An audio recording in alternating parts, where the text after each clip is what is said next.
Vaya un saludo a todos los colegas de Latinoamérica. Soy el kinesiólogo Rodrigo Taiza Rojas. Tengo el registro del Colegio de Kinesiólogos de Chile, el 2643. Soy terapeuta manual ortopédico. Soy kinesiólogo clínico en patología vertebral. Y además formo parte de la Academia de Ciencias del Movimiento Humano. Y hoy, esta exposición número 2 es acerca de imagenología en COVID-19. Un saludo también a toda la gente que nos felicitó por la exposición número 1. De antemano, muchas gracias. Nos comunicaron bastantes cosas. eh, Ha servido para mucho. Y obviamente nos solicitan esta exposición número 2. ¿Cuál es el objetivo de esta exposición número 2? Es entregar una información resumida acerca de la imagenología en COVID-19. Quiero adelantarles también que en esta exposición voy a tener que leer un poco. No es mi estilo estar leyendo las diapositivas, pero tenemos muchos informes radiológicos, por lo tanto son palabras de otra persona, las cuales nos van a guiar, obviamente, a un mejor resultado. Solicitamos entonces no hacer mal uso, colegas, de la presente información, ya que está preparada de forma profesional y responsable. ¿Qué es esto entonces?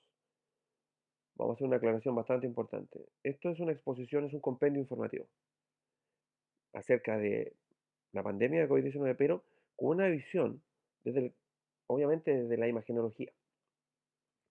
Muchos hemos asistido a webinars, hemos asistido todos a bastantes capacitaciones online, a bastantes capacitaciones presenciales, algunas veces, em, y nos hemos dado cuenta que todo el mundo está preocupado de la epidemiología, de las vacunas, de los medicamentos, de la visión médica, de la oxigenoterapia, de la unidad de paciente crítico.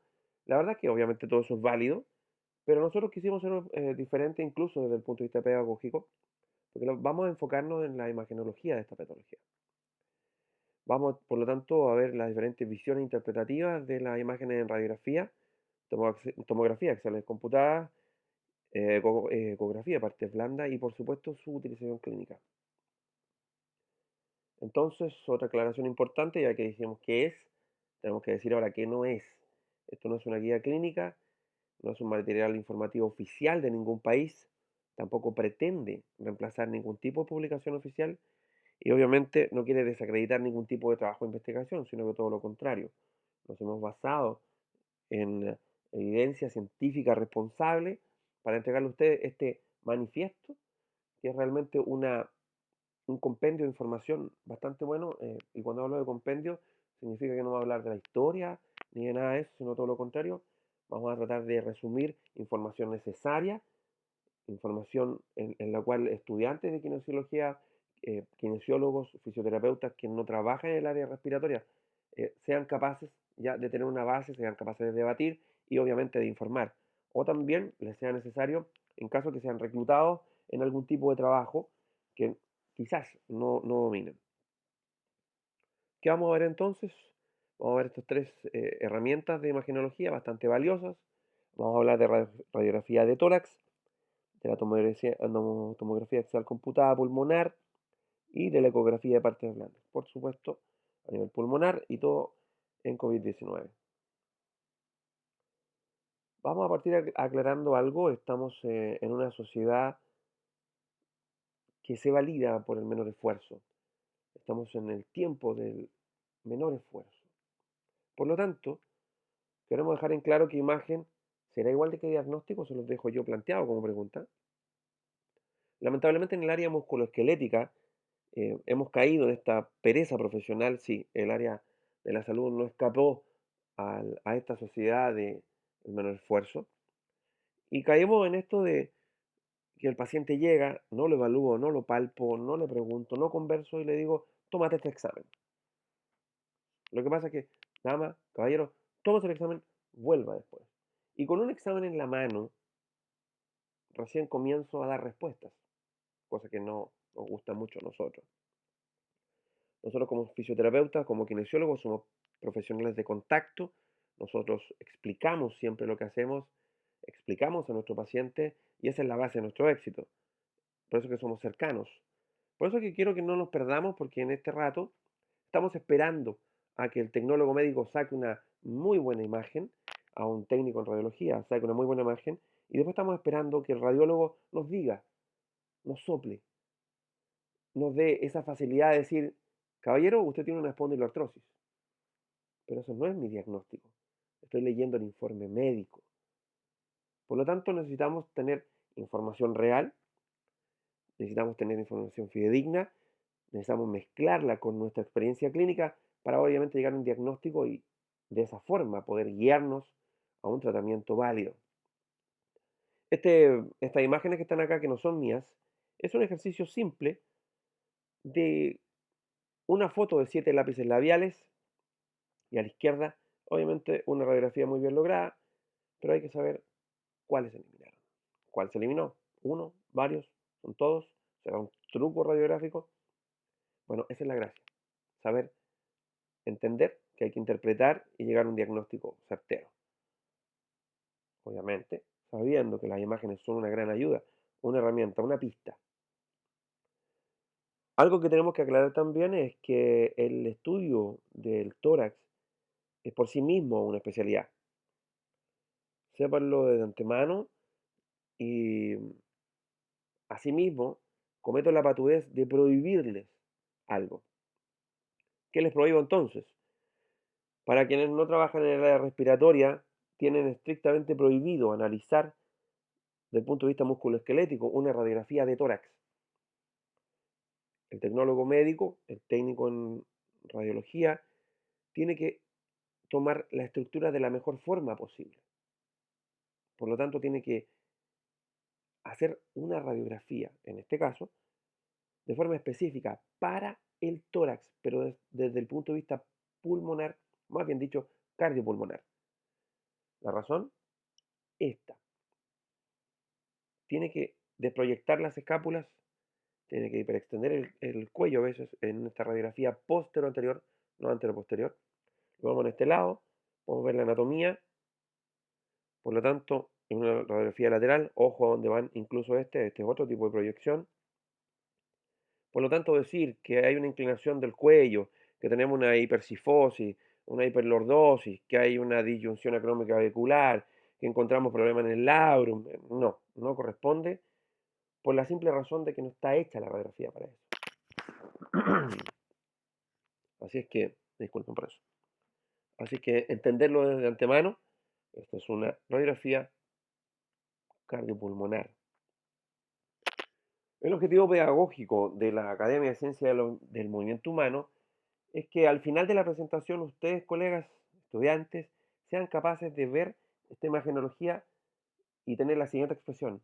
Qué fácil era, qué interesante. Si llegamos al final de esta presentación y ustedes dicen, mira, qué simple era, ya sé lo que tengo que ver, qué bueno que me dijeron esto, está nuestro objetivo logrado. Porque dijimos, es un compendio de información, pero es un compendio de información útil. Hemos dado un paso bastante importante para que ustedes entiendan que lo que vamos a hacer es entregar este compendio de información para que ustedes tengan justamente información a la mano y no tengan que ir a buscar en una gran cantidad de cosas. Perdón de nuevo. Información a la mano. Bueno, me disculpan. Ahora sí. ¿Qué observar entonces? ¿Quién debe observar? ¿Y cómo debemos observarlo? También vamos a establecer límites personales y profesionales, como les dije al inicio. Yo voy a leer algunas cosas porque no son informes radiológicos míos, no es mi trabajo. Pero sí también tengo que entender que tengo una necesidad profesional y además tengo que comunicarme con los profesionales que trabajo. Esto es lo que ve el radiólogo. Ve anatomía diferente a la nuestra quizás. Tiene muchas cosas más que hacer y que dilucidar. Les recomiendo algo, a medida vayamos entendiendo más la imagenología, uno se pone un poco arrogante, pero les digo de inmediato, no van a ver nunca más que un médico radiólogo. Ese es su trabajo. Es imposible. Podemos hablar con él, saber cómo piensa, porque así podemos saber y entender cómo nosotros podemos enfocarnos también con nuestro paciente, cómo comunicarnos con él, hablar su idioma. Pero créanme de verdad que este profesional de la salud sabe muchísimo más que nosotros de su área, ve más cosas que nosotros, así es que ¿Qué hacer? Tomarlo como aliado, saber entender qué tenemos que llegar a ver. Nosotros, por ejemplo, en este caso, nuestra anatomía es muy básica. Tenemos el mediastino, la sonda cardíaca, vamos a tener una burbuja gástrica, obviamente los dos pulmones, la tráquea, dos bronquios, la cisura menor, la mayor en el pulmón derecho, la cisura oblicua, ahí tenemos la língula, en el pulmón izquierdo y del resto, área musculoesquelética, los dos hemidiafragmas, los dos senos costofrénicos, etcétera. Anatomía básica que en el caso de ahora no corresponde porque estoy hablando con profesionales o estudiantes en años avanzados. La imaginología obviamente tiene una semiología y su objetivo tiene un orden. Debe identificar, luego caracterizar y finalmente interpretar. Y esa es la razón que el objetivo pedagógico de esta presentación sea en un orden bastante diferente a lo acostumbrado. Tenemos que entender también que la radiografía de tórax es un proceso de operador dependiente, al igual que la terapia kinésica, va a depender quién la ejecute, y utilizaremos, como ya les dije, informes de un médico radiólogo.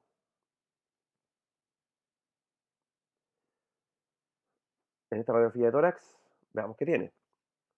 Dice así, se observa una opacificación del parénquima pulmonar de bordes mal delimitados, borrando el dibujo vascular pulmonar y que contiene broncograma aéreo. Se observan las diferencias de densidad entre parénquima pulmonar de los lóbulos superior derecho y superior izquierdo, con dibujo vascular normal en este último. Obviamente, aquí vemos una diferencia de densidad.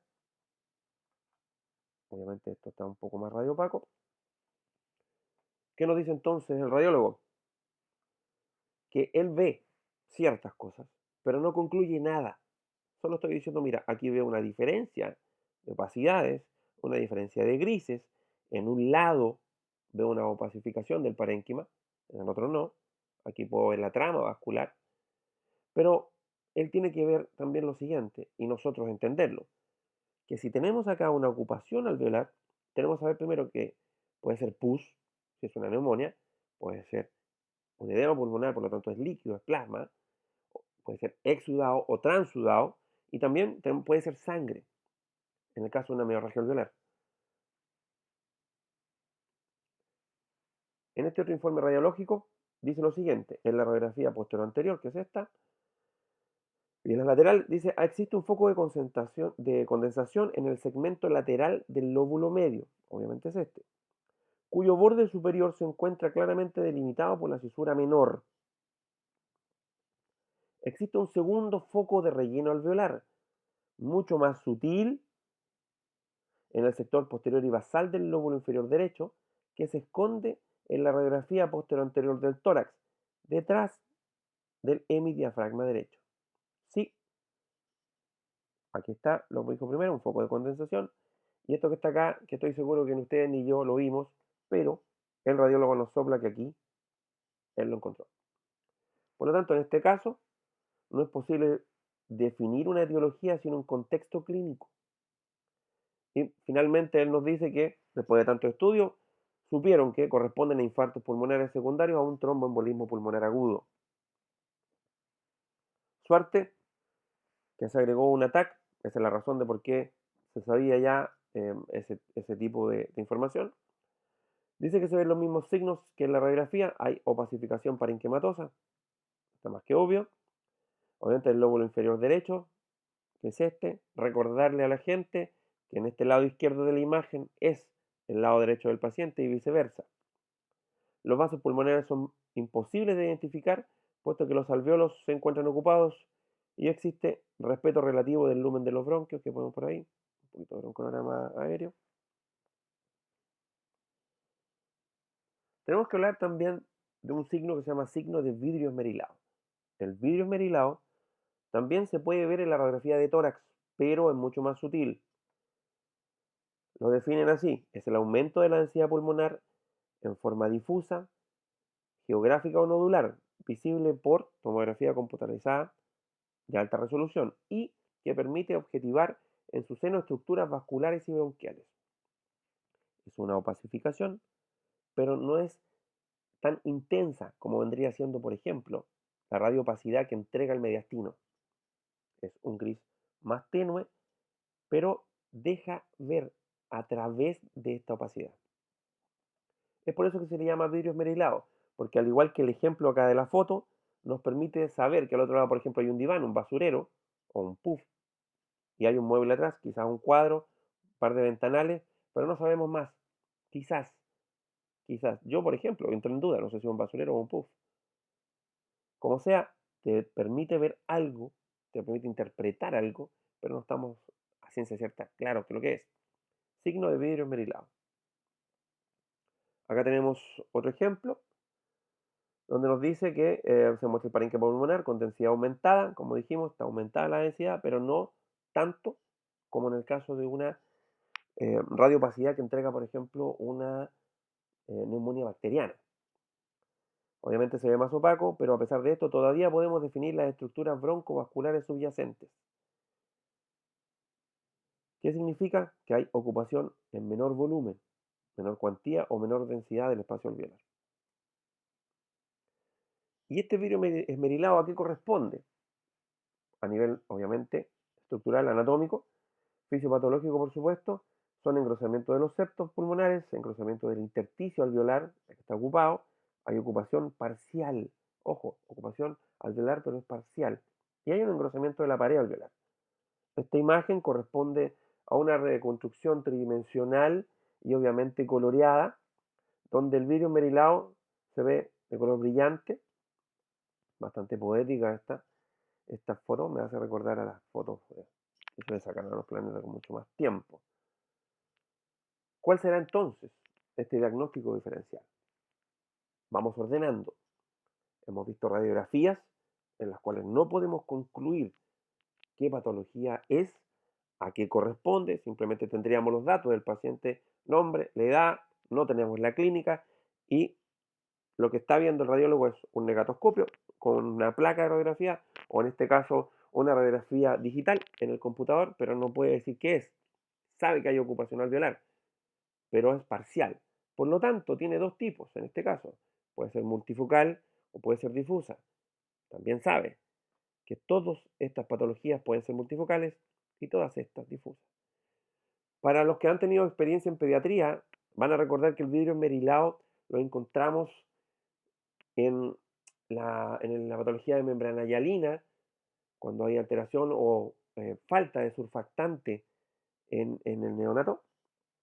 Así es que siempre se busca en ese tipo de disfunción respiratoria una imagen de vidrio esmerilado. Importante saber también que el vidrio esmerilado, en la mayoría de los pacientes que presentan este patrón, son potencialmente tratables, es decir, nos dan una esperanza. ¿Qué hacemos entonces? Diagnóstico diferencial. ¿Qué tenemos acá? Una radiografía y un corte de tomografía visual computada, una ventana pulmonar, ocupando la nomenclatura radiológica, del mismo paciente. ¿Qué dice el radiólogo? Nos dice que en el lóbulo superior izquierdo hay una opacidad parenquimatosa cuya mayor parte, en su aspecto más anterior, posee vidrio esmerilado que permite ver los vasos en su interior.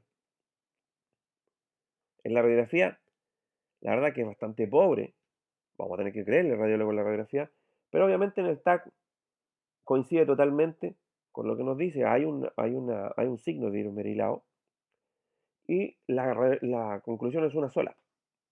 Mientras más densidad de vidrio esmerilado sea en una condensación, sobre todo si es pequeña, es mucho más difícil o casi imposible su detección en radiografía. Así es, mientras más densidad tenga el vidrio esmerilado, es casi imposible su detección en radiografía. Por lo tanto, ¿cuál es el rol de nuestra querida radiografía de tórax en COVID-19? No está recomendada para certificar diagnóstico de COVID-19. No podemos ver una radiografía y decir, es un COVID declarado. Diagnostíquelo inmediatamente. No. Causas, tiene baja sensibilidad, baja especificidad y ojo, las alteraciones radiológicas son más severas y más fáciles de detectar, pero al séptimo y octavo día. Nosotros necesitamos un diagnóstico certero y rápido. Pero la radiografía nos dice, mira, yo te puedo ayudar, pero desde el séptimo y el día número 12 de evolución.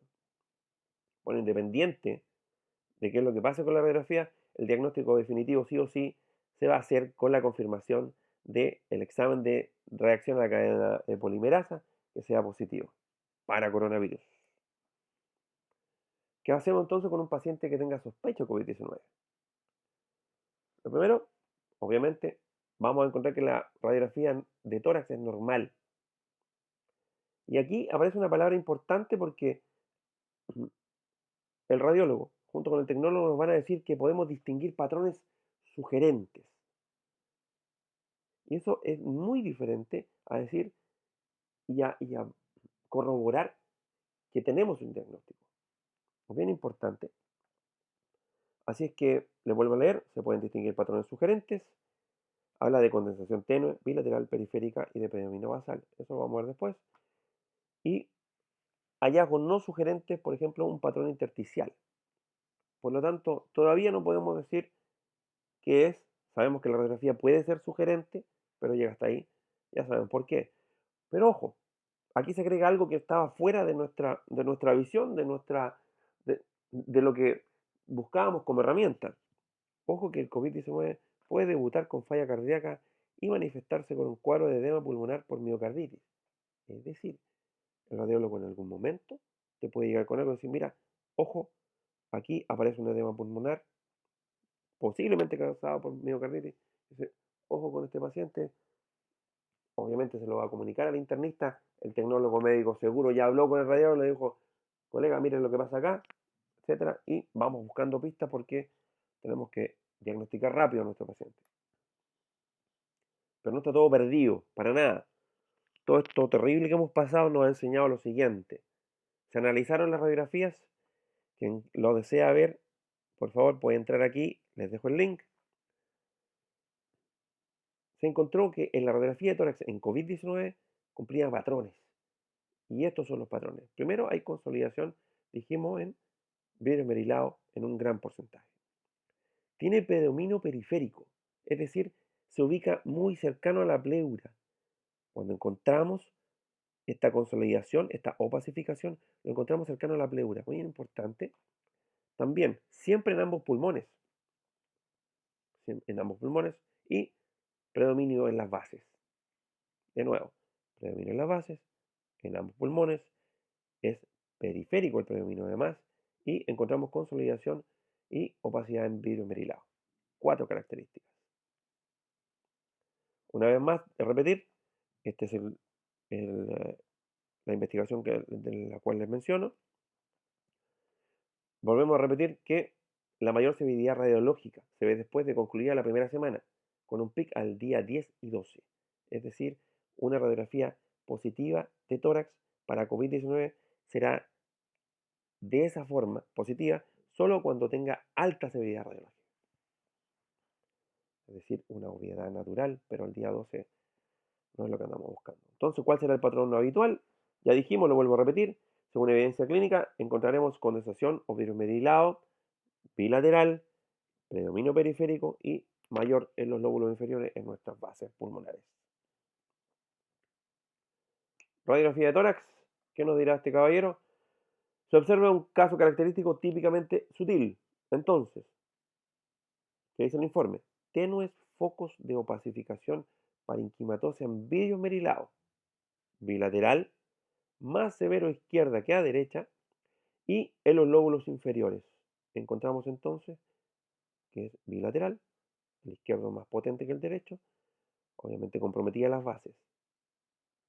Y tengan en cuenta lo que nos dice el radiólogo.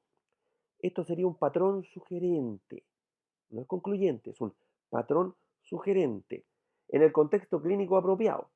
Es decir, si no hay un contexto clínico, si yo encuentro esto y no me dice, no, no tengo todo, no tengo nada, no tengo esto, no estamos en pandemia, la verdad es que vamos a tener que buscar otras cosas.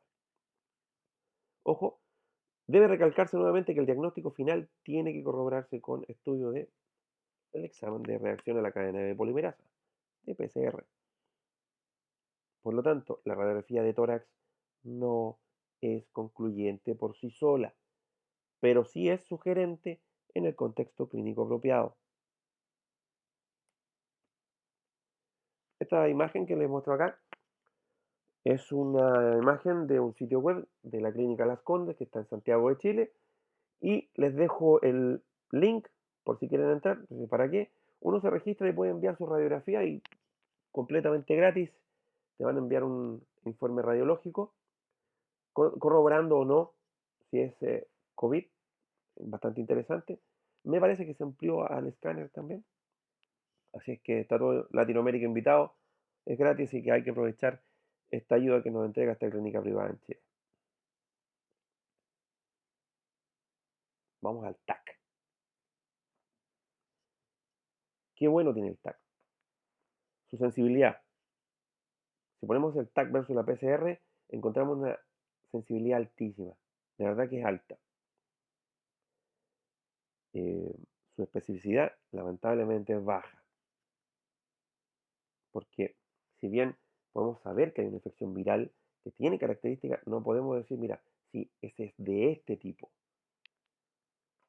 El valor predictivo positivo obviamente es altísimo, nos alegra mucho, que es un 92%, pero su valor predictivo negativo cercano al 40%, lo que nos lleva a concluir algo.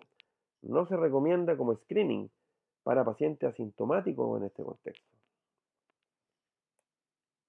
Por lo tanto, en esta imagen les pregunto yo, colegas, estudiantes, ¿será ese entonces un foco neumónico bacteriano? No lo sé. No. Entonces hablamos del TAC en COVID-19.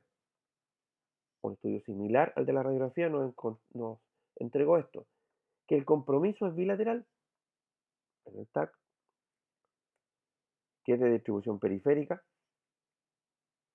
y su pacificación en vidrio merilado. Así es. Los patrones más habituales son idénticos a los que hemos discutido en la radiografía de tórax.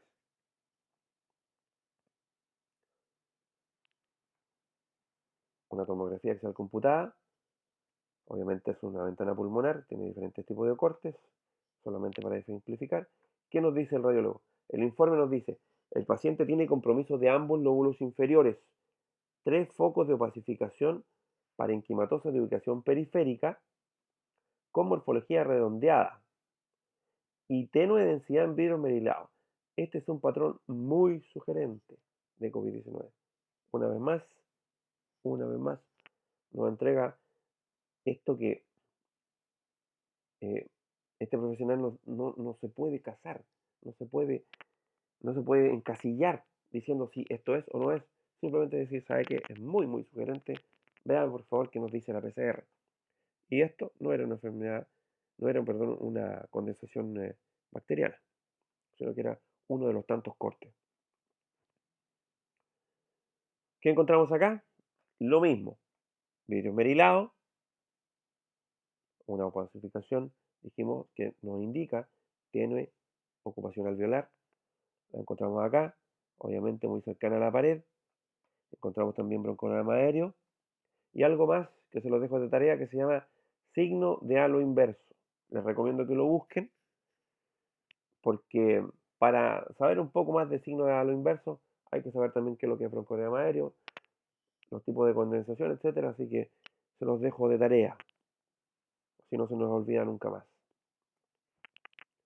¿Cómo entonces se demuestra esta enfermedad? Porque una cosa es que hablemos de la infección, hablamos el otro día, perdón, en la exposición 1 hablamos del microorganismo, hablamos de microbiología, hablamos de farmacología, hablamos de varias cosas que tienen que ver con la bioquímica, con la fisiopatología, pero ¿cómo se demuestra ese problema químico, ese problema microbiológico?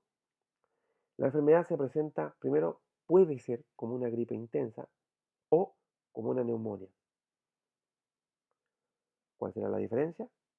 Hasta el momento todo indica que es la carga viral, es decir, la cantidad de virus que te infecta y obviamente todos los factores que conlleva esto, que significa que bien o mal tengamos nuestra reacción de defensa, cuál sea la cantidad de enfermedades asociadas que tengamos. Han asociado grupos sanguíneos, por ejemplo, todavía no está corroborado, pero nos dicen que el grupo 4, especialmente el 4 positivo, es capaz de resistir mejor y tiende a generar menos neumonía que gripe. Todavía eso está en veremos, así que no lo podemos aseverar. Por lo tanto, puede ser una gripe intensa o una neumonía. Le llamamos en un inicio neumonía de Wuhan por la causa, por donde apareció el paciente cero. Y esta neumonía simplemente la clasificamos en dos tipos, en tipo L y obviamente en tipo H. Este es un paciente atendido en una clínica de la Universidad Católica de Chile. Es un paciente saludable de 30 años de edad, masculino, presenta fiebre, tos, dolor muscular y dio positivo a COVID-19. Creo que observen la imagen que este paciente ingresa el 15 de marzo. La imagen coincide con lo que estuvimos hablando, con la caracterización, pero obviamente no podemos estar seguros. Ahí, esto da solamente por PCR, da positivo. No sabemos la carga viral, si hay factores genéticos, obviamente de hidratación y de ventilación. Esto habla de ventilación perfusión, por supuesto. Pero al cuarto día se recomienda hacer la tomografía axial computada. No antes, el cuarto día, desde aparecieron los síntomas. Entonces, remarcamos y recalcamos todo que la pregunta está siempre dando vuelta. ¿Desde qué etapa se puede evidenciar cambio en la radiografía? Dijimos entonces el día 10 y 12. Es decir, si no tenemos una PCR positiva, teóricamente el cuadro se hace obvio al día 12. Es decir, ahí. Si ustedes ven el escáner, ustedes me dirán si teníamos tiempo de corroborarlo con radiografía a este nivel. Me parece que no. ¿Qué aparece entonces? ¿Cuál es el aporte, en este caso, de la tomografía axial computada? Es que este fenotipo LIH son fáciles de diferenciar por imagen, gracias a esto, pero aparte tenemos una gráfica hecha de unidades Hounsfield, que se condice con este índice funcional, que es el índice de Kirby. ¿Qué nos da esto? Esta gráfica que nos indica la cantidad de grises en, en la imagen, en el corte en este caso, nos va a decir la cantidad de Hounsfield y nos va a dar en sí el daño estructural, pero también se condice con este índice funcional, que es un cociente entre la presión alveolar de oxígeno versus la fracción inspiratoria de oxígeno. Entonces, esta medida en milímetros de mercurio o centímetros de agua a veces, y esta en porcentaje.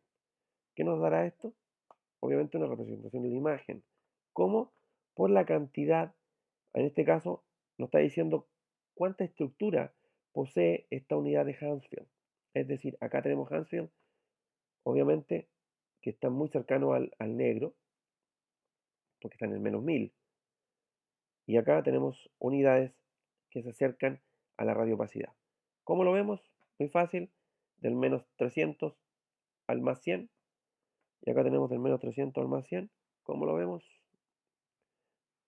Oh, perdón, vamos a esto antes. El índice de Kirby, que nos estábamos hablando. El índice de Kirby se usa mucho en pediatría. Y esto nos va a dar daño pulmonar. Es decir, este cálculo matemático nos da inmediatamente un daño pulmonar funcional. Quien quiera revisarlo, aquí está un link bastante interesante y bastante aclaratorio. Esta es una radiografía, una em, diapositiva que sacamos del curso de imagenología musculoesquelética para kinesiólogos o para fisioterapeutas. Y lo que vemos acá es la unidad de grises. Es una escala de grises que se llama la escala de Hounsfield.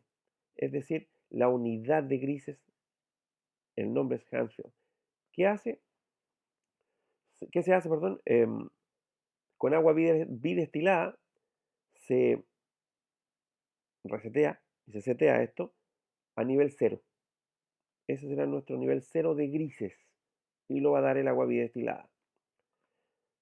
A +1000 será más radiopaco, a -1000 será más oscuro. Si lo recuerdan, me voy a devolver. teníamos en esta imagen tejido con densidades, una gran cantidad de tejidos con densidades que iban del 100 al menos 300. En el fenotipo L, obviamente esto no ocurría. Entonces del 100, perdón, al menos 300,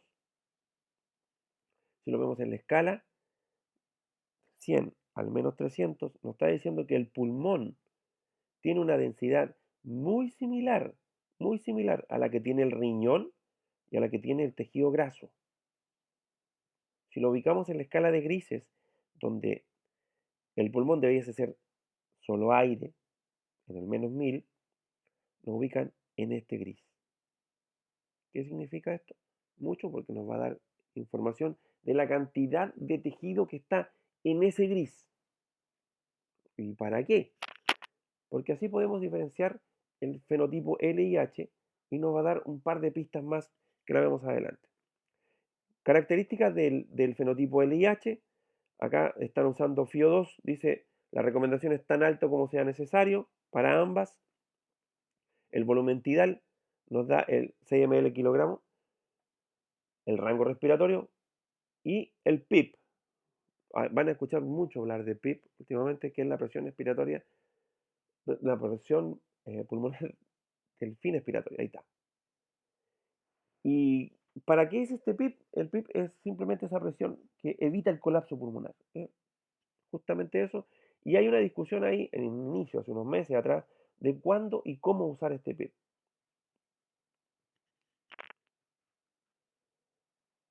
Acá ahora tenemos una relación. Obviamente en este Kirby, creo que lo vean, hay un fenotipo L que nos da un Kirby cercano a los 100 milímetros de mercurio y el fenotipo H lo mismo.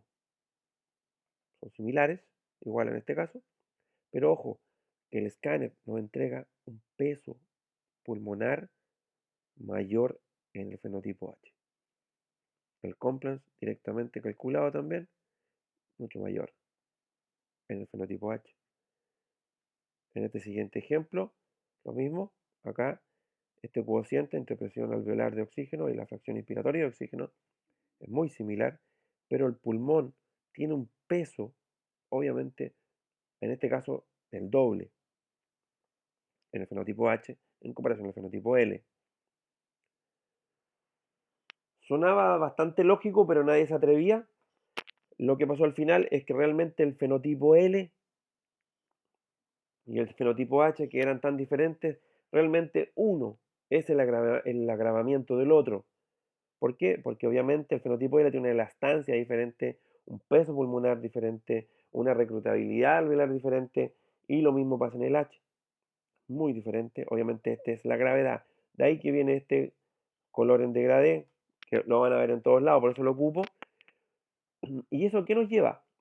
Nos lleva a varias cosas. Primero, a establecer el tratamiento, porque acá hay una intubación tardía y una intubación temprana. Y justamente esta es la que se tiene que evitar. Nos fuimos dando cuenta poco a poco que la intubación producía incluso más daño.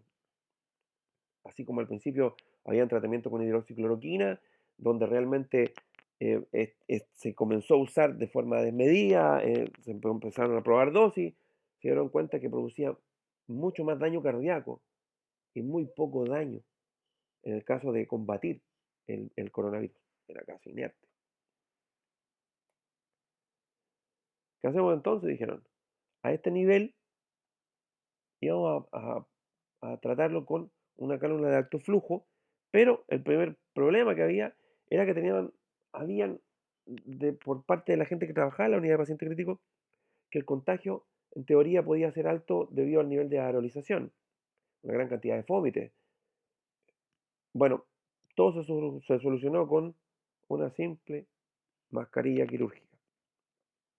Así de pasada podemos ver en esta imagen, para el que no quiera usar todavía, pregúntenle al presidente Bolsonaro, a AMLO en México lo mismo, que no le gustaba usar mascarilla y lamentablemente cómo terminaron.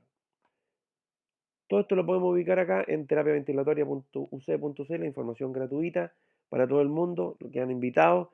Esta imagen y muchas más están en ese lugar. Dentro del enfoque terapéutico que hablamos también, hablamos de la posición prona y no sabíamos por qué producía esta mejoría. Bueno, terminaron viendo que el centro de ventilación coincidía con el centro de perfusión. Así que ya estaba contestada la respuesta por qué la posición prona es recomendable en los pacientes con COVID. Vamos haciendo conclusión entonces. ¿Qué debemos observar? A ver si lo recuerdan. Dijimos que si vamos a ver radiografía y tórax, eran los mismos patrones. Por lo tanto, tenemos que recordar lo siguiente, que había un compromiso bilateral, que había distribución periférica, predominio en las zonas inferiores y opacificación en vidrio esmerilado. De nuevo, son cuatro. Era compromiso bilateral, siempre en ambos pulmones. Distribución periférica. ¿Qué cosa es distribución periférica? La opacificación en vidrio esmerilado está cerca de la pleura. Y el predominio, obviamente, eran las bases. A eso agregar que teníamos dos subtipos, dos fenotipos, L y H. Importante porque vamos a ir a revisar imágenes. No olvidar entonces la opinión del médico radiólogo, agregamos también la del tecnólogo médico o técnico en radiología. Tenemos que saber sí o sí el PCR, el resultado si es positivo o negativo, porque ya dijimos que con las imágenes no es suficiente. Seguimos diciendo que son sugerentes y no concluyentes.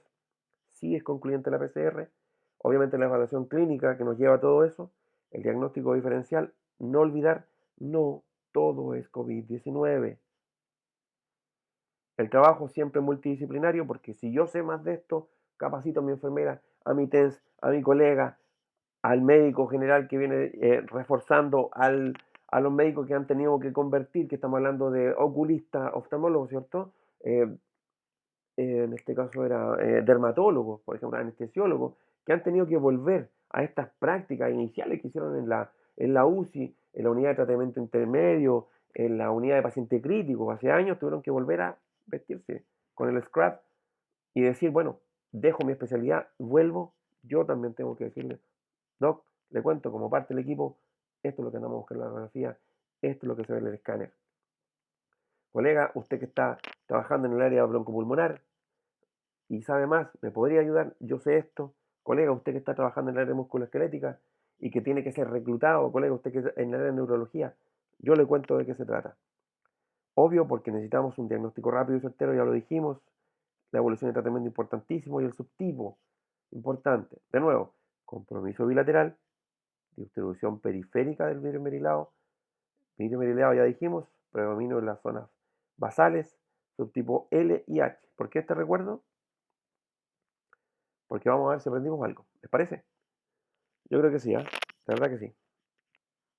Les voy a presentar cuatro sumatorias de imágenes de escáner de pacientes que eh, obviamente padecieron COVID-19 y tomando cuatro, estos cuatro patrones habituales, quiero que los vean y los clasifiquen en qué tipo de fenotipos están y me parece que nos va a ir bastante bien. Ahí nos vamos.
El tercer y último capítulo de esta exposición habla de la ecografía pulmonar. A ver, la ecografía pulmonar hay que entenderla. Primero que todo, quiero que entiendan también al colega. Estoy hablando de los kinesiólogos de la unidad de paciente crítico, estoy hablando de los fisioterapeutas a nivel latinoamericano. Tenemos muy buenos exponentes de ecografía pulmonar en toda Latinoamérica. Estoy hablando de gente que viene de la Argentina, gente que viene de Chile, estuvimos viendo gente de Perú, gente de Panamá. La verdad es que nos alegra bastante saber eso, ya que el kinesiólogo del área respiratoria de la unidad de paciente crítico no solamente tiene que saber de ecografía pulmonar, sino que también la tiene que unir mucho con la clínica y con su tratamiento, porque realmente es bastante difícil, hay que dominar muchas cosas. Piensen en esto, yo domino la ecografía, por ejemplo, digo, yo domino la ecografía pulmonar, perfecto, pero tienes que dominar la clínica, ¿ya? Evaluar, diagnosticar, perfecto, te felicito, pero te falta el tratamiento, sí, pero para hacer tu tratamiento tienes que dominar también el ventilador mecánico, tienes que saber de enfermería porque hay que dominar la vía aérea artificial, tienes que saber por dónde va la alimentación parenteral, tienes que saber de medicamentos, etcétera. Quiero que lo entiendan muy bien, porque lo que vamos a hacer hoy día es repasar la ecografía pulmonar básica. No significa que este es un curso de ecografía pulmonar específica, no, para nada. Solamente algo, como les dije yo, un compendio de información para que se entienda bien lo que estamos haciendo. ¿Ya? En ecografía pulmonar, el gran dilema siempre es saber de dónde viene la disnea, si es cardíaca o si es pulmonar. Obviamente hay patrones de disnea cardiogénica, perdón por eso, y hay patrones de disnea broncopulmonar. Para ello se ocupan, en la evaluación de ecografía pulmonar, se ocupan varios protocolos, pero los dos principales son el FALS y el Blue. Para la evaluación de COVID-19 no hay todavía un protocolo, por lo tanto se ha utilizado un protocolo de Blue modificado. ¿Qué han hecho entonces? Se han juntado en ciertas universidades, en ciertas sociedades científicas y han creado consensos. Yo acá voy a nombrar en este rato el consenso de la Sociedad Española de Neumología y Cirugía de Tórax, pero hay mucho más que les voy a presentar adelante. Por lo tanto, siempre que busquen o hablen de ecografía pulmonar, van a hablar según FALS o según Blue, que son los dos protocolos. ¿Qué necesitamos para esto? Necesitamos un equipo. Y este equipo de ecografía necesitamos que tenga imagen bidimensional y que tenga imagen en modo M. No suena difícil hasta el momento. Pero ojo, siempre agregar un manejo clínico adecuado. ¿Por qué? Tenemos que saber de diagnóstico. Piensen que si tengo un paciente en la unidad de paciente crítico, él no va a venir con un diagnóstico. Viene con muchos diagnósticos. Por lo general, tiene que estar sedado. O sea, ya tiene medicamentos para muchas cosas más. En fin, hay que saber de la patología y de un sinfín de cosas más. Porque hay que ver seguimiento. Ojo que la ecografía pulmonar también se usa para el seguimiento de medicamentos, para ver si hicieron bien los diuréticos, para ver cómo va el corticoide, para ver cómo le fue con la diálisis, etcétera. Es un mundo aparte. Obviamente, cómo va tu terapia. Y obviamente va para todos porque sí, todo esto también aplica para todos, especialmente para los colegas de imagenología musculoesquelética. Nosotros lo recalcamos mucho en el curso de imagenología musculoesquelética para fisioterapeutas porque si bien estamos entregando, por ejemplo, una herramienta de cómo leer una resonancia magnética nuclear de columna, tienes que saber qué vas a hacer con tu paciente, con todo lo que te entregó esa herramienta de imagenología. Porque les adelanto, el informe radiológico muchas veces no nos dice nada, porque ellos están viendo estructura y nosotros estamos tratando función. Nos dice, por ejemplo, viene un paciente que dice, este paciente tiene en la resonancia, tiene un MODIC 3, que es una escala de descripción de estructura. A nosotros no nos dice nada, no nos sirve nada, porque tenemos que ver si es que hay cirugía, no hay cirugía, qué sacaron, qué tipo de cirugía le hicieron en la columna, etc. En el caso de la ecografía pulmonar, tenemos que entender el principio físico, lo decimos también en el curso de imagenología musculoesquelética para kinesiólogos, pero en este caso quiero que lo entiendan porque en el hueso el sonido se transmite muy bien, el sonido se transmite muy bien en el sólido y muy mal en el aire. Sabiendo esto, tenemos que entender que en la ecografía lo que se envía son ecos de sonido, ¿ya? Ecos enviados por un traductor. Por lo tanto, la costilla va a reflejar todos y el aire los va a disipar. Por lo tanto, no vamos a evaluar eso. ¿Qué es lo que vamos a evaluar? Vamos a evaluar artefactos que se generan con el no paso de los ecos. Una diapositiva que sacamos del curso de imagenología musculoesquelética para fisioterapeutas. Y aquí a nuestra derecha, nuestro querido y conocido amigo, el ultrasonido mecánico, por supuesto, para nosotros, que sabemos que tiene dos cabezales, uno de 1 MHz para buscar efectos musculoesqueléticos y uno de 3 MHz, que es más superficial, para efecto dérmico. Ya sabemos que a mayor frecuencia, menor profundidad. Esto es importante saberlo porque este cabezal es, está emparentado con estos, obviamente vendría siendo el primo, pero este cabezal solamente emite, obviamente por su área de radiación efectiva, y este cabezal emite, pero también recibe el eco. Su frecuencia son variables, en el caso de el área musculoesquelética ocupamos el de 3.5 y el de 7,5 MHz. Conclusión entonces, este tipo de transductor de cabezal es boca y oído.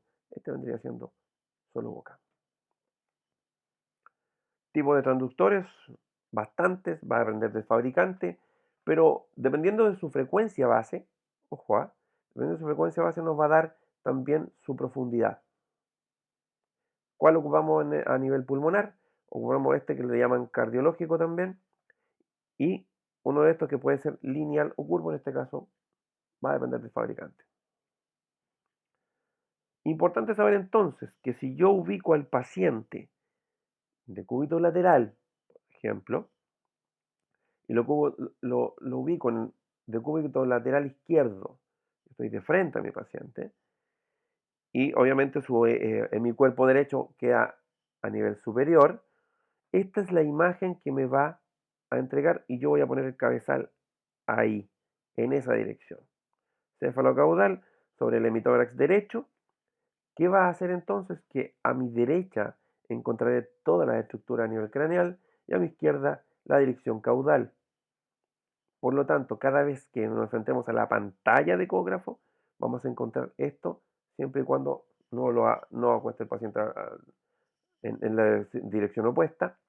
Pero cuando hablemos de, por ejemplo, de artefactos que vengan a nivel horizontal, vamos a encontrar tal cual como el plano horizontal, y las que son verticales, obviamente verticales como lo conocemos, para que no se confundan que es vertical, pero el paciente está en decúbito lateral, por lo tanto sería horizontal. No, hablamos netamente de la imagen en el monitor. Entonces, ¿dónde vamos a explorar? La ecografía pulmonar también tiene varios cuadrantes, varios puntos, le llamamos también áreas ecográficas. Esta imagen es de un protocolo, perdón, es de un consenso acerca de COVID-19, donde teóricamente debiesen ir a explorar, eh, en este caso, los profesionales de la salud con el ecógrafo. Lo dividen en estos tipos de cuadrantes. ¿Ya? Esto es la Universidad de Trento, es la que hizo este consenso de ecografía pulmonar. ¿Qué vamos a buscar?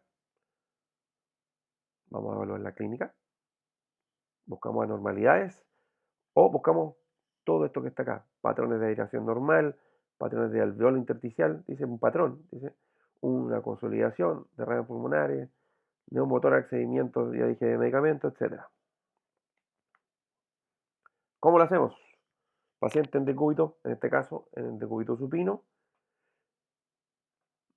o en la posición que usted tiene conveniente. Existe posibilidad de que el paciente no se pueda mover, por lo tanto va a cambiar tu visión en el mismo monitor.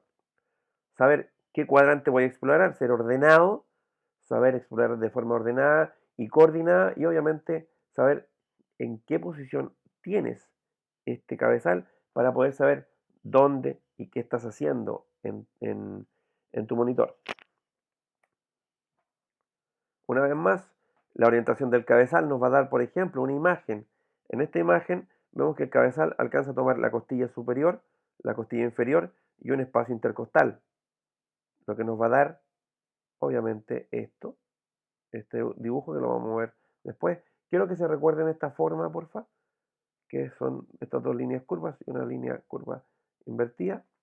Y si ponemos, imaginen el transductor, el cabezal en el espacio intercostal, veremos obviamente esta misma imagen de la izquierda, pero en otra visión. Importante entenderlo, saber lo que estoy haciendo, porque dijimos que era operador dependiente, va a depender de quién maneje el transductor. ¿Qué vamos a encontrar? Normalidad.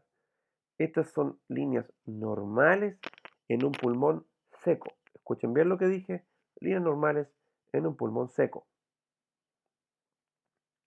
¿Por qué llamamos pulmón seco? Porque el 99% del pulmón es aire y no existe nada más que eso. Por lo tanto, me va a dar líneas normales que tienen que ver con lo siguiente. Si yo pongo el transductor como acá, la primera barrera que voy a encontrar es piel, luego musculatura, y lo siguiente es la línea pleural, es la pleura. Pero la pleura ofrece una cierta resistencia, tiene una cierta impedancia que permite devolver una gran cantidad de ecos al transductor, lo que va a dar como resultante que esta línea sea brillante, sea hiperecoica, pero también deja pasar una gran cantidad de ecos. Estos ecos son capaces de rebotar en la misma pleura, devolverse y volver de nuevo al transductor, lo que hace una repetición. Si lo llevamos a la imagen del monitor, vamos a encontrar lo siguiente, una costilla, otra costilla, dice R de right, de derecho, por lo tanto, como esta costilla, ya dijimos, el sonido se transmite muy bien por el sólido, por lo tanto va a dar un rebote importante hacia el transductor y la resultante es el siguiente artefacto que nos va a dar una sombra ecográfica atrás de él. Por lo tanto, tendremos costilla, la sombra ecográfica correspondiente a este caso a la costilla inferior de este segmento, la otra costilla y la línea pleural. Dijimos que iba a producir reverberaciones, por lo tanto aparecen estas líneas A que son equidistantes, ya dijimos que era por el rebote que iba a captar el mismo transductor. Pero si nosotros tomamos esta evaluación, la tomamos con un transductor que es convexo, obviamente la imagen de convexidad será un cono. Este cono nos va a dar también una forma. ¿Cuál será la forma? La siguiente. El rebote importante en la costilla, en este caso inferior, el rebote en la costilla superior, la sombra ecogénica, que nos da ausencia de emisión, y el brillo de la línea pleural, que está en la pleura, con las correspondientes líneas A. Por un asunto pedagógico, a esto se le llama signo del murciélago. Sí, ¿quién lo diría? Vamos a hablar de murciélago. Para algunos, estas son las alas del murciélago. Por eso lo puse ahí. Pero realmente cuando hablamos de signo del murciélago, realmente les pido por favor imaginación pedagógica, porque este sería el famoso murciélago. Está acá. Para cuando sean capaces de conversar con alguien y entender cuál es el signo del murciélago. Entonces, transductor convexo, signo del murciélago. Líneas A son normales. Pero cuando ocupamos un transductor lineal, la imagen obviamente rectangular, bidimensional, acá tenemos cambio de las costillas, esta es la superior, significa que el paciente está acostado hacia el otro lado, en el otro decúbito lateral, está la costilla inferior, obviamente la emisión ecogénica y vemos la reverberación, como dijimos, con las correspondientes líneas A. La diferencia que acá aparece el signo del avestruz, donde la línea del pico del avestruz es nuestra línea pleural. Esta pleura, obviamente esta imagen es mucho más parecida que la del murciélago, es mucho más pedagógica, y obviamente cuando hablemos de líneas A sería todo el cuello del avestruz.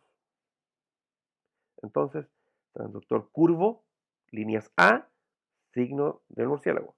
Transductor lineal, líneas A, signo del avestruz. ¿Para qué nos sirve? Muy simple, porque cuando ubicamos el transductor, lo que vamos a ver es el signo de deslizamiento.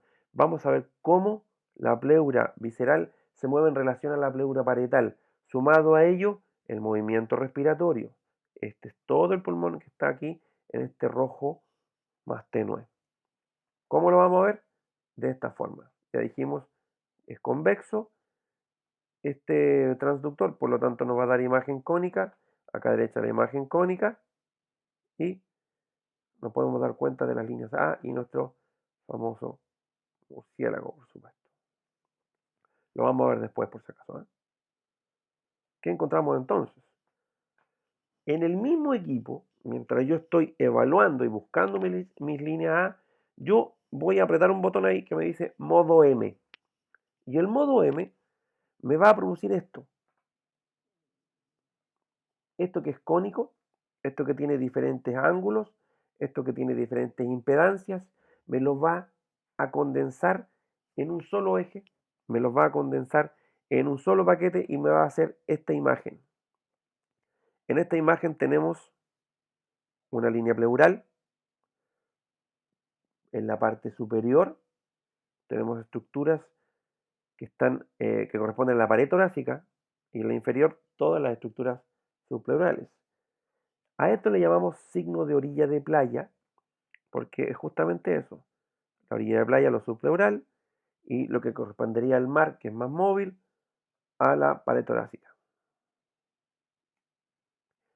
Siguiendo en el modo M, podemos encontrarnos que esa orilla de playa no tiene movimiento. Cuando no tiene movimiento, encontramos justamente esto, una ausencia del deslizamiento pulmonar. A eso le llamamos signo de código de barras, y esa es la forma en que lo vemos acá. ¿Se acuerdan de la playa que se movía? Se detuvo. Y la arena obviamente también, porque las estructuras superiores están obviamente en detención, no hay deslizamiento pulmonar y vemos este código de barras. También le llaman signo de la estratosfera porque muchas veces ves esto y si te das cuenta esto parece una cápsula lunar, piensen en el Apolo 11 alunizando y esa es la razón de por qué esta imagen poética de ponerle el signo de la estratosfera. ¿A qué corresponde la falta de deslizamiento pulmonar? Bueno, puede corresponder a un neumotórax, puede corresponder algún tipo de herencia pleural, me recuerdo, no sé, empiemas que tienen mucho tiempo ahí puesto, etcétera. Hay una cantidad de atelectasias también. Ahí los colegas deben saber muy bien esto. Encontramos también algo que se llama punto pulmonar. Seguimos en el modo M. De nuevo, dijimos que íbamos a encontrar líneas A, normales, signo del murciélago, en traductor convexo, signo del avestruz, en el mismo traductor lineal, siempre buscando líneas A. Ahí vamos a ir a ver el signo de deslizamiento, en cómo se mueve la pleura, el pulmón por supuesto. Sobre eso apretamos el botón que dice modo M y nos va a dar este gráfico. En el modo M vamos a ver el signo de orilla de playa porque hay movimiento. Cuando no hay movimiento se va a congelar esa imagen y nos va a quedar como un código de barra que le llamamos signo de código de barra o signo de estratosfera. Y ahora, en ese mismo modo M, podemos encontrar lo siguiente. En el otro punto, en el mismo punto, podemos encontrar lo siguiente. Se lo voy a leer. Se caracteriza porque se produce una sucesión de imágenes normales, arenosas, recuérdenlo, durante la inspiración y anormales, líneas horizontales, durante la expiración. Se corresponde con el punto del tórax. Ojo con esta parte. Va de nuevo. Se corresponde con el punto del tórax donde en inspiración el pulmón toca o alcanza la pared torácica. ¿Qué es lo que vamos a ver? Este es el famoso punto pulmonar. Así se observa en el modo M. Pero, ok, así se observa en el modo M, pero no entiendo dónde está el punto pulmonar. Acá. Como decía, cuando el pulmón que no tiene condensación inicia la parte del pulmón donde sí tiene condensación. O, como dice bien ahí, cuando el pulmón toca o alcanza la pared torácica en un neumotórax.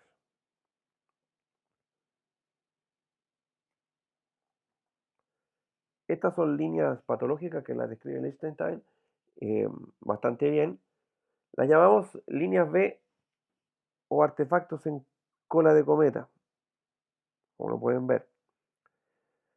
Yo les hablé recién del pulmón seco, que tenía 99% de aire. Bueno, cuando aparece más líquido, dijimos que también el aire no transmitía muy bien, más bien lo transmite mal el sonido, obviamente también transmite mal los ecos. Por lo tanto, deberíamos encontrar ausencia de emisión cuando hay aire, pero cuando no hay exclusivamente aire, aparece una mejor transmisión de los ecos. Por lo tanto, encontramos estas líneas B. ¿A qué corresponden estas líneas B? Primero vamos a ver cómo son. Son artefactos verticales. Dijimos que en la imagen esto era vertical, independiente de la posición del paciente. Son verticales. Yo diría hipoecoicos, pero son eh, catalogados como hiperecoicos brillantes. Se inician en la pleura, se extienden hasta el final de la pantalla sin desvanecerse. Es decir, el eco simplemente llega y se devuelve, por lo tanto, no es aire. Obviamente tienen el efecto de rayos láser, obviamente también ocultan las líneas A, son dinámicas y acá hay un dato que hay que anotar, se los leo, la presencia de 3 o más líneas B en un espacio intercostal constituye un marcador del patrón de pulmón húmedo o patrón intersticial, que indica la presencia de un engrosamiento intersticial, ya sea por líquido o por tejido fibrótico. Estamos netamente hablando de una condensación. Esto que vamos a ver acá es la aplicación de todo lo que hemos tratado, hemos hablado. Así que pueden entrar aquí a practicar, pero yo les voy a enseñar acá un poquito, así que vamos a hacerle clic a esto. Vamos a ver si hay posibilidad de... Un segundo, vamos a sacar el puntero. Vamos a hacer clic. Nos aparece este sitio web. Este sitio web nos va a entregar una imagen. Hacemos clic en esta imagen y nos va a entregar un simulador de ecografía pulmonar. Es bastante útil, bastante bueno, se los recomiendo porque es bastante pedagógico, tiene muchísima información, así que lo pueden ocupar, es gratis.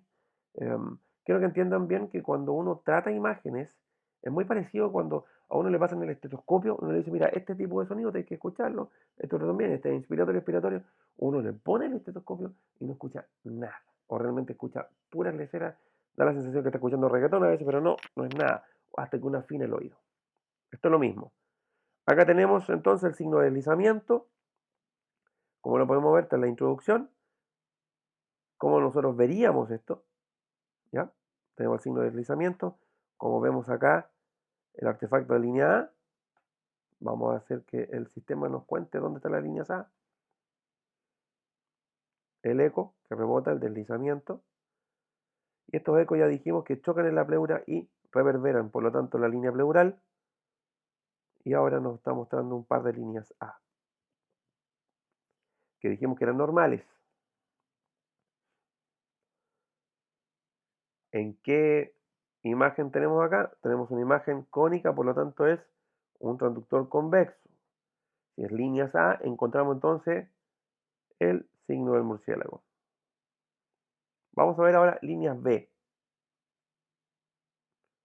En las líneas B dijimos que el pulmón ya no está seco, es decir, hay condensaciones húmedas, hay ocupación alveolar, por lo tanto, los ecos van a encontrar terreno fértil para poder transmitir este sonido que va y viene hacia el transductor.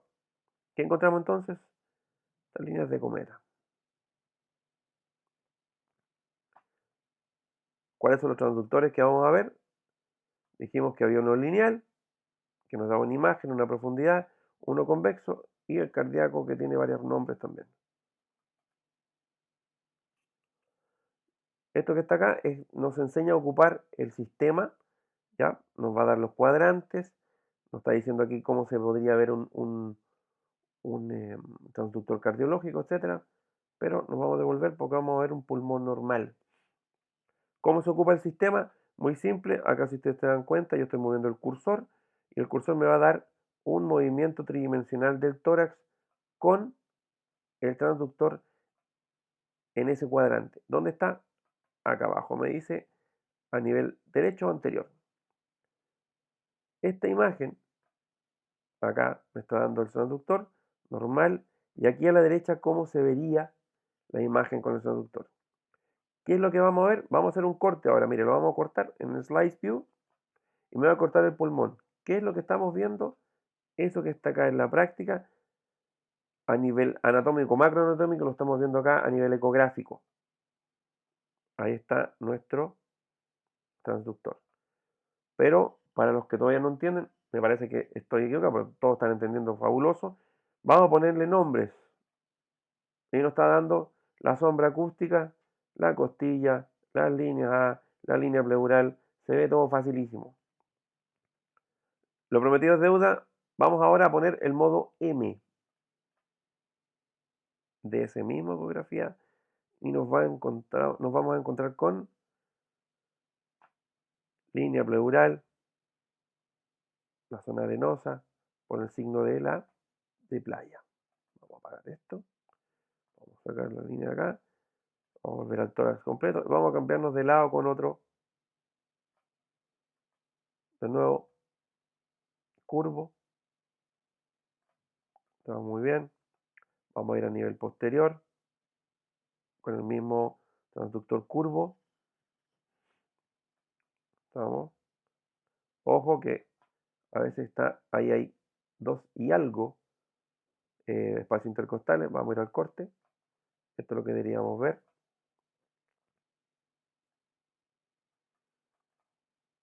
ahí nos dice costilla, costilla, costilla, costilla, es obviamente sombra acústica, línea pleural,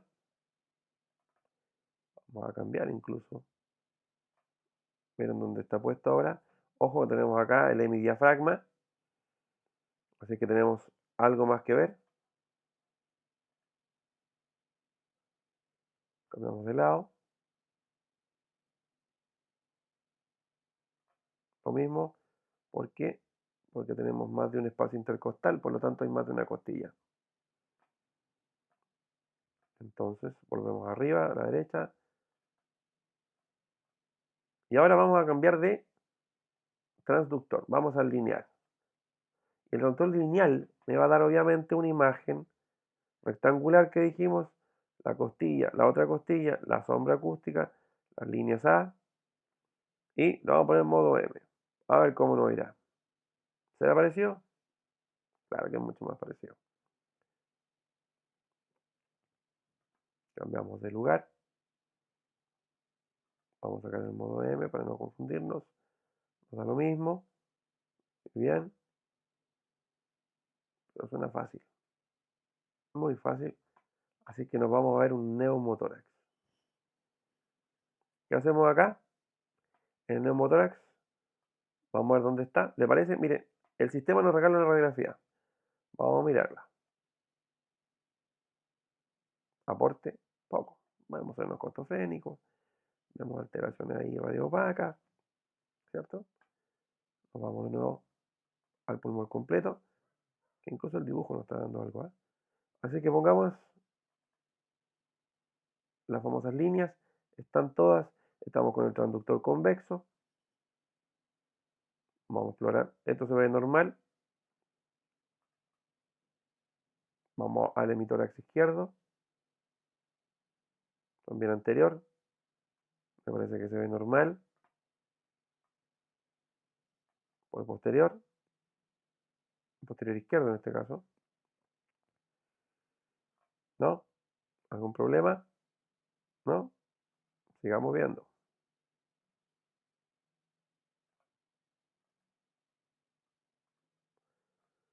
Posterolateral, lo mismo. Ojo por ahí, que ya nos está dando algo extraño. Nos devolvemos. Si alguien lo notó, no hay movimiento. Nos fuimos solamente a la visión de la estructura y el movimiento. Vamos a aplicar entonces el modo M.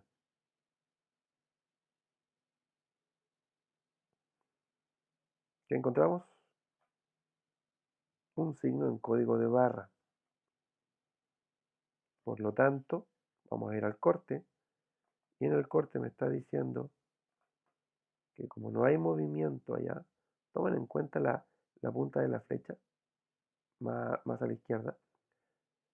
En todo el haz ecográfico nos está diciendo que hay algo ahí en el modo M que no produce deslizamiento pleural de la pleura visceral con la pleura parietal.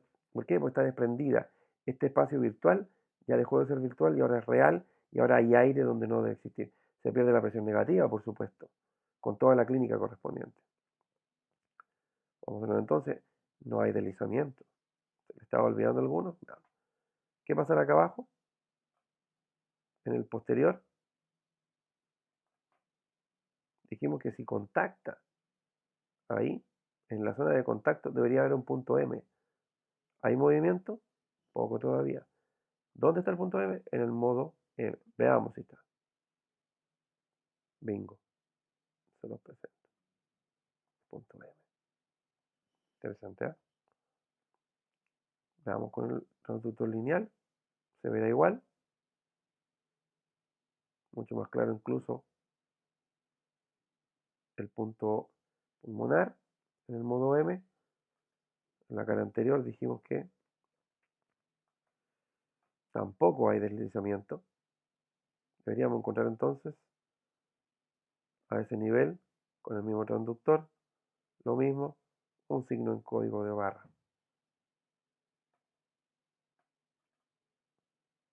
Cambiamos de patología y aquí encontramos a la vista, ojo, nos soplan acá que hay un edema pulmonar. Vamos a ver si hay un derrame pleural ahí. Movimiento, claro que hay. Muéstrame la línea A, está más que claro. El pulmón, ¿cómo estará? ¿Se ve bien? ¿Se ve mal? Ah, está para discutirlo. Vamos entonces donde hay agua. ¿Será?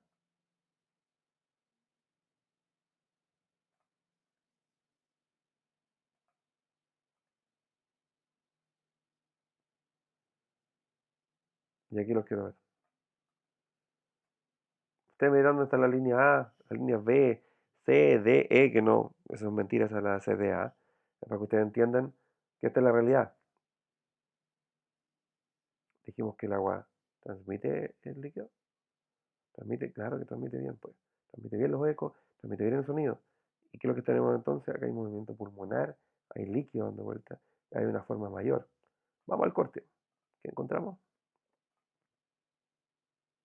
Un pulmón que nada en aire, no, que nada en agua.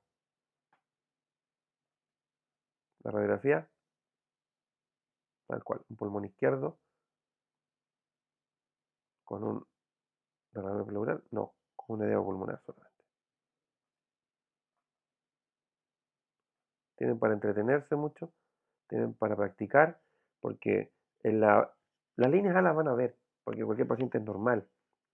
Ya sabemos que hay que hacer el deslizamiento, sabemos lo que hay que buscar, pero tenemos que mezclarlo con la clínica, y eso ya es diferente. Cerramos entonces, para poder seguir avanzando. Ahí está el link. Vamos al puntero láser. ¿Dónde encontramos las líneas B entonces? ¿Qué significan? Nos juntamos con la clínica y nos va a dar este cuadro bastante útil. Ya, y la eco pulmonar en COVID, se nos estaba olvidando parece, ¿no? Entonces, aparece este consenso, ya que el protocolo Blue que te dice dónde y en qué área se hace esta ecografía pulmonar, la vamos a tener que modificar.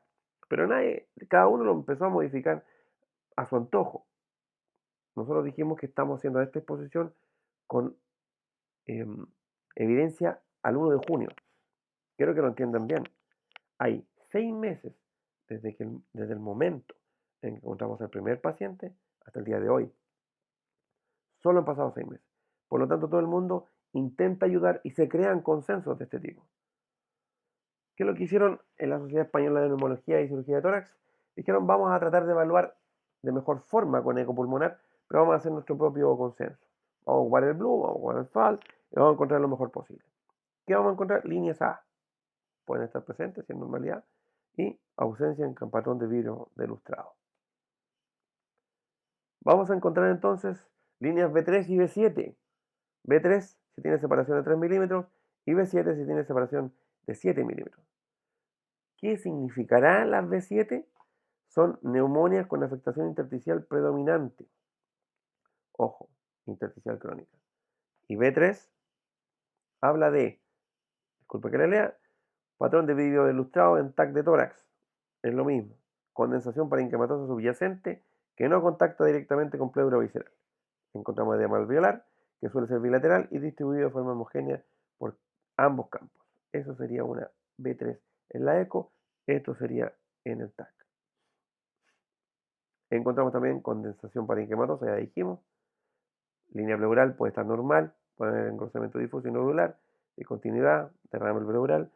Algo que se me olvida y que me recuerdo ahora, una de las cosas importantes que hacen los kinesiólogos con la eco pulmonar es definir cuándo el paciente eh, comienza el destete, obviamente cuándo hacemos la extubación, vemos también el nivel de edema pulmonar para saber, por ejemplo, si está el seno costofrénico ya despejado, vemos también el nivel de fibrosis, se decide también cuándo se extuba, ojo, por lo tanto, no es menor saber esto, no es menor, así que vaya para ellos mis felicitaciones porque de verdad han entrado en este campo y lo han dominado de forma fantástica.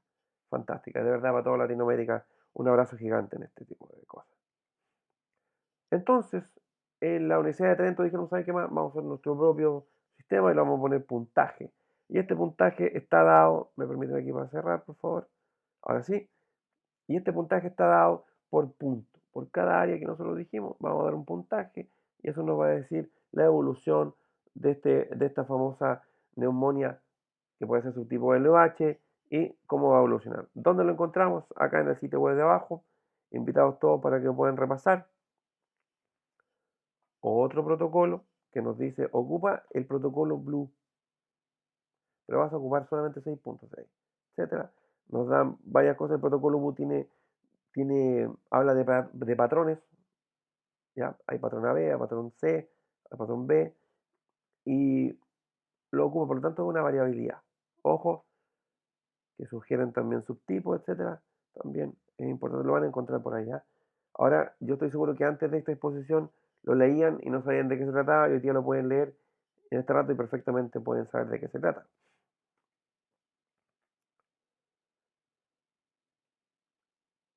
Increíblemente, eh, uno se le olvida que ha fallecido mucha gente. Por lo tanto, se ha investigado al máximo. Y se han encontrado correlaciones post-mortem. Y esta histopatología nos entregan daños, por ejemplo, con membrana hialina a nivel alveolar, que se condice con el engrosamiento pleural.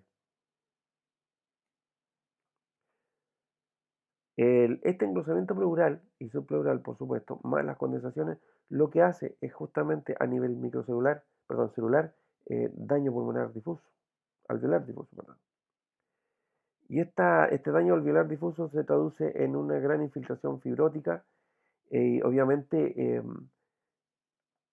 que uno lo puede encontrar este engrosamiento pleural, que incluso en la pérdida de movilidad, funcionalmente, cómo afecta la elastancia, Pero a nivel histopatológico, obviamente, post-mortem encontramos una gran, a ver, acción fibroproliferativa de este daño alveolar difuso. La verdad es que eh, yo siento que la gente no ha muerto en vano porque de verdad, como todo el mundo, nos pilló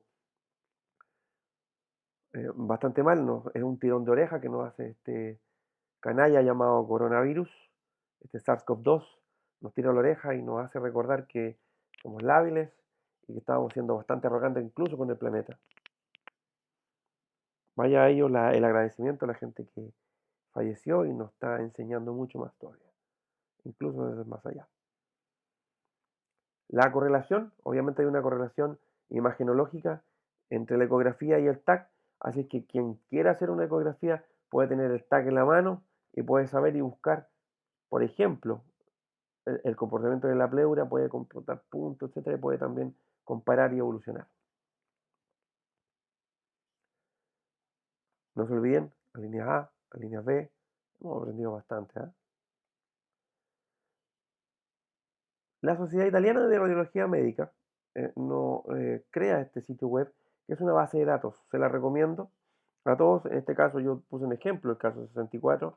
Está en italiano, está en inglés. Así que tiene imágenes, tiene también informes radiológicos de las imágenes de los pacientes y está en este sitio web. Así que están todos invitados porque realmente tiene.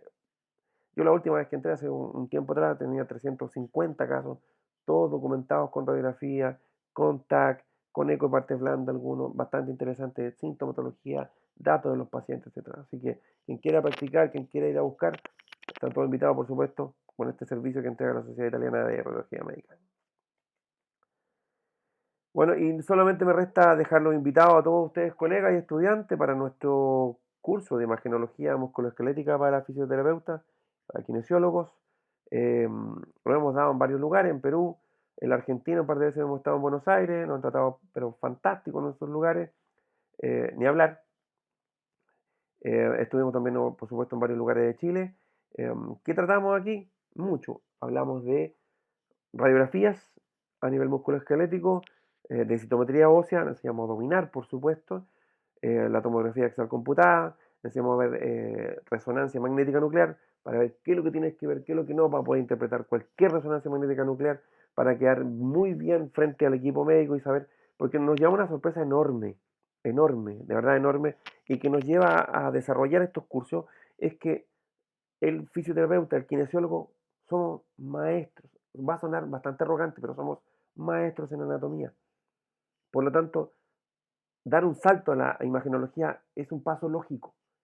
Por lo tanto, si nosotros les vamos a enseñar el principio físico y les vamos a decir cómo se ve, qué tienen que ver y la aplicación clínica, créanme por Dios santo que no hay nadie que les vaya a ganar cerca y van a ser verdaderos maestros frente a sus pacientes y son los primeros que agradecen.